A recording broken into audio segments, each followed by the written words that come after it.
What's up, my friend? Panibagong araw na naman at magandang araw sa inyo, mga friends. Ngayon araw, magluluto tayo ng nilagang liempo, my friend. Kaya ito yung pangkaraniwang sahog ng nilaga, my friend. Ayan. Ingat lang tayo sa paghihiwa, my friend. Baka masugatan tayo, my friend. Masugatan ang puso natin. Magpapasko pa naman, my friend.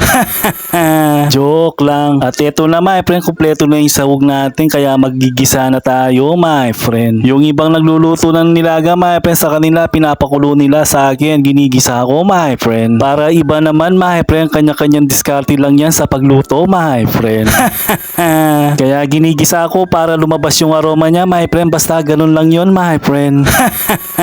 Pagkatapos natin maigisa, my friend, lalagyan na natin ng 1 drum ng tubig, my friend. Tapos tatakpan na. Habang pinapakulo natin, syempre tumambay muna ako sa harap namin, my friend. At hindi tayo nagyoyo, my friend. Gutom na tayo kaya hinihimas yung tiyan.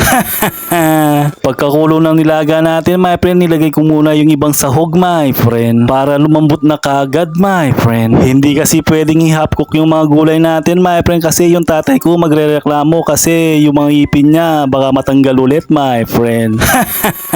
Tapos nilagyan ko ng pamintang bilog, my friend. At betchin na din, my friend. Pag okay na yung nilaga natin, my friend, syempre ikakalat natin yung lasa niya, my friend. Ikalat natin. Pero ikaw, wag kang magkalat, my friend. Joke lang. At luto na yung nilagang liempo natin, my friend. Kaya ilalagay ko na sa mangkok, my friend. Hindi man kasya sa lagayan natin, my friend. Importante yung sabaw, my friend. Kakagigil kasi yun. Parang ikaw, kakagigil, my friend. Joke lang. Sigurado tumba yung kanin yan pag sabaw yung ulam, my friend.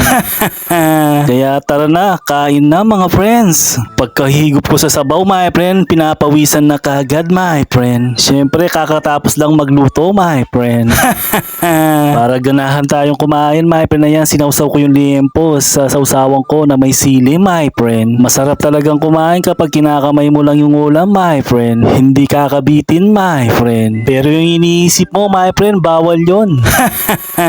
Joke lang. Kung hindi ka sanay na magkamay, my friend, magkutsara ka para hindi mapanis yung ulam, my friend. Sobrang lambot nga ng mga sahog, my friend. Kulang na lang mais pero may saging naman dyan, my friend. Kaya may panghimagas ka na pagkatapos mong kumain, my friend. Para ganahan kang kumakain, my friend, kainin mo din yung sili, my friend. Ihalo mo sa kanin mo, my friend.